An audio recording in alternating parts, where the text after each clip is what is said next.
So today is May 10th, 2025, and I'm going to read my journal entry from yesterday, which was May 9th, 2025, for the civil rights violations I'm experiencing from law enforcement as well as their brutality. Obviously, police brutality isn't just physical. With them putting their hands on you, it can be done by the devices that they're using in their organized criminal syndicate. So I started at 7:23 a.m. The organized criminal syndicate device was turned on in the kitchen in multiple areas. I have this most similar feelings when the devices are turned on. Extreme pain and pressure in the head.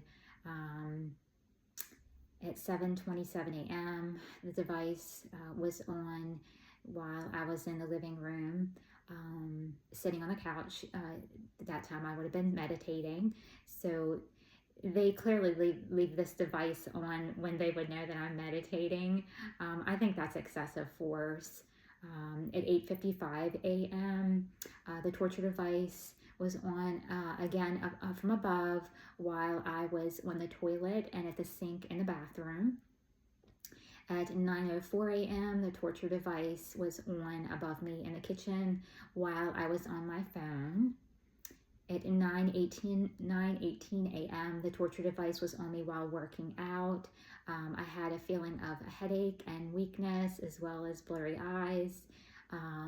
The blurry eyes thing is becoming more regular. I'm noticing when I'm having any kind of pain and pressure, especially when it's severe in my head. I would say that it's definitely affecting my vision. I notice it too while I'm driving. They're obviously putting myself at risk as well as my Lyft riders. At 9:21 a.m., the torture device was on while I was once again on the toilet in the bathroom and washing my hands at the sink. At 9:24 a.m., the torture device was on while I was on my bed. I had a feeling of dizziness, very blurry eyes, severe migraine, as well as nausea. You can hear the microphone type of device emitting high frequency noise. It's pretty well on in my bedroom 24/7. Whenever I come in here, it's always on. It's extremely loud. My ears are very sensitive. I hear really well. I can hear frequencies, so I can clearly hear this device. Okay. So my next entry was at 10:26 a.m. The torture device was on while I was in the shower. The feeling that I get with that is extreme migraine and weakness in my body. That could be pretty detrimental because when I fall, I can't catch myself. So especially if I fell in the really deep tub that they have here, they have like almost like a spa type tub that's super deep. It could have detrimental consequences to my falling in there.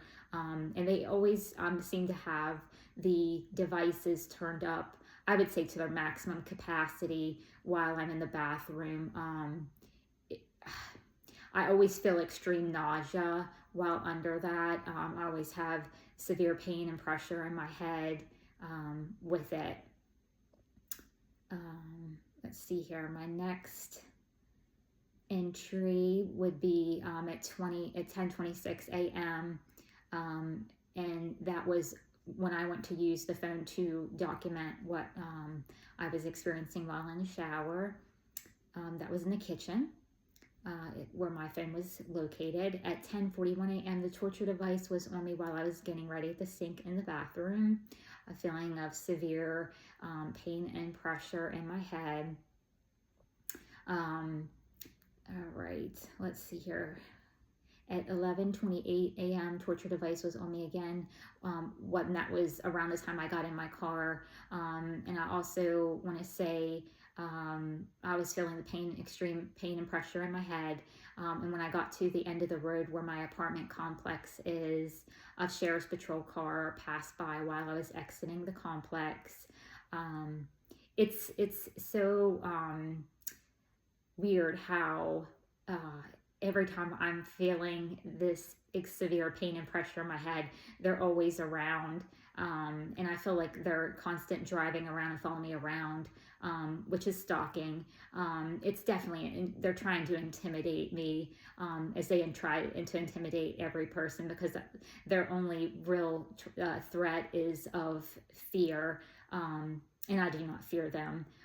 They can't do anything to me other than use their police brutality. It's the only card they have. That's obviously, people are always saying how like their only power is coercion and manipulation. Shame on you guys. So my next entry was 11:39 a.m. The torture device was on. I was experiencing severe weakness in my abdomen, my hips, my thighs, severe nausea and migraines and ear pain. I'll make a note about the severe or the weakness in my abdomen, hips, and thighs.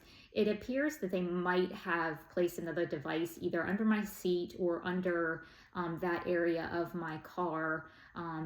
There's been a change in I've noticed that I'm starting to get severe pains in my right leg, which is my stronger leg, especially while I'm driving. And I wasn't having that before. I was having more pain in my left leg. So it almost appears like they've moved the device.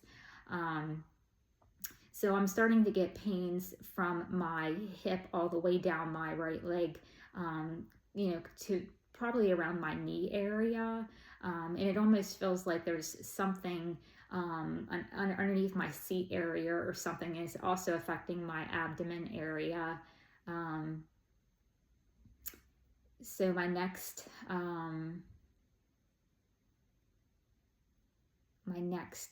entry was at 11:52. I just put down that the device continued to be on.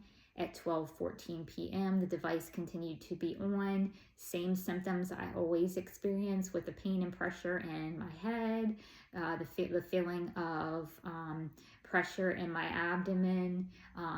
When I have pressure in my abdomen and my diaphragm region, my breathing is more shallow. I don't feel like I'm breathing hardly at all with that, which that subsequently affects the heart. So you end up with a heart arrhythmia. My next entry was at 12:48, where the device continues to be running, same symptoms. At 1:04, I put an entry in there, the device continues to be on. It was often on during the day. I was driving, so I tried to make entries when I could. I did the best I could, but when I'm busy, there's just not enough time to continue, or to keep stopping to put entries down. So I'm doing the best I can with it. The device usually is being left on for a very extended amount of time, which is cruel and unnecessary punishment, as I feel it's definitely police brutality. My next entry was at 6:44 p.m. Device was on, pain and pressure in my head. And at that time, there was a sheriff's patrol car located directly behind my vehicle on the road. And then I had to make a turn to go get my next rider. And while I was sitting at that light, which was pretty much right after the other cop car was behind me, there was one passing me in the lane across the road. My next entry was at 9:02 p.m. The torture device was on me while I was sitting on the couch. I had pain and pressure in my head. At 10:24 p.m.,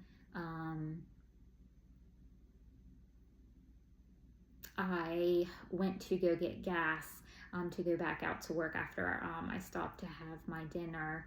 And I just want to make a note that there was a possible undercover cop car. It was a forest green Dodge Charger is what I believe it's called. It's a four-door sedan at the Chevron gas station that is close to my apartment complex. At From 10:55 p.m. to 11:37 p.m. I believe that there was a possible plant rider put in my car as I felt extreme pain and pressure in my head, my eyes and my ears, and I had increased drowsiness. I picked this rider up in Tampa and drove the individual to, I believe it was like the Lakeland area, and the entire ride I had those symptoms. And I wanted to see or test if that person was possible plant. So I put that as my last ride, and I started to drive back to Tampa, and the whole entire time that I drove back to Tampa, I didn't feel those symptoms. So that's why I feel that that person was possibly a plant put in my car by the law enforcement hacking my Lyft app.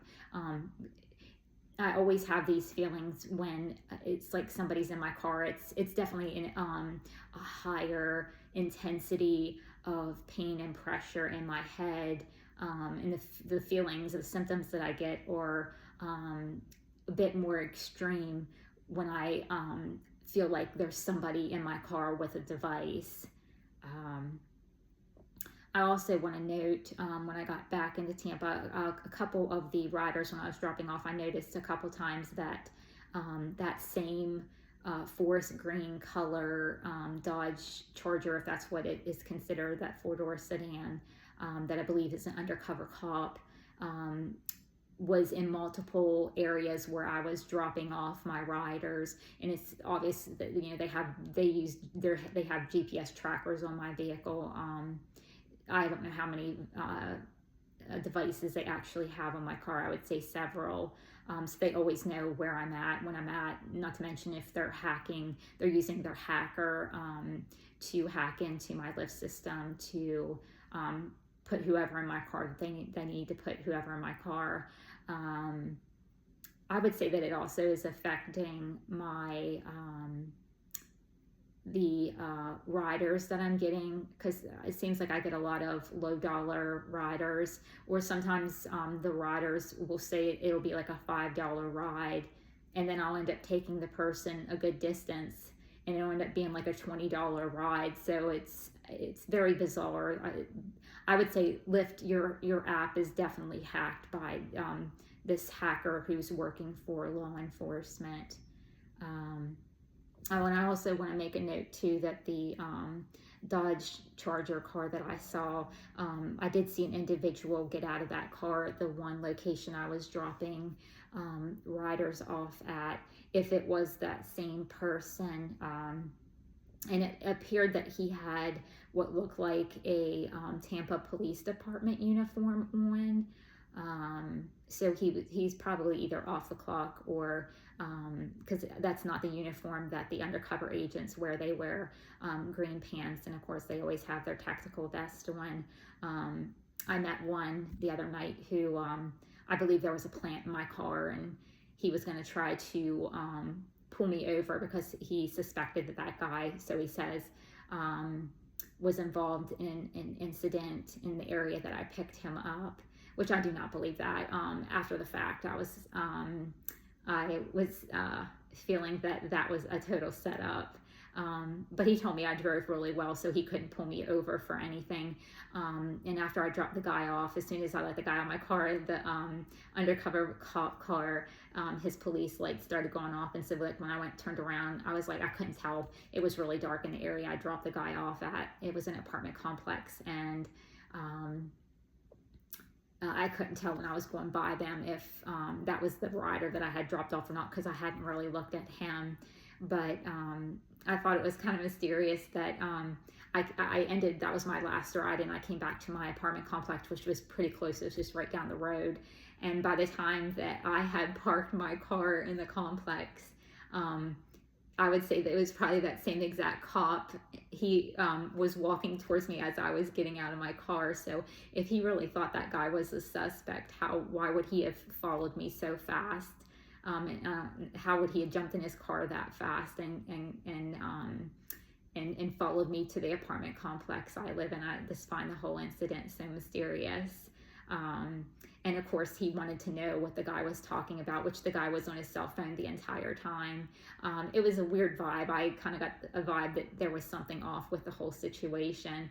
But as I said to the undercover cop, that I know that there's microphones, or they can listen to your cell phone, so I'm sure he heard the whole conversation that the guy had in my car. He told me no, but you could always tell when somebody's not being truthful.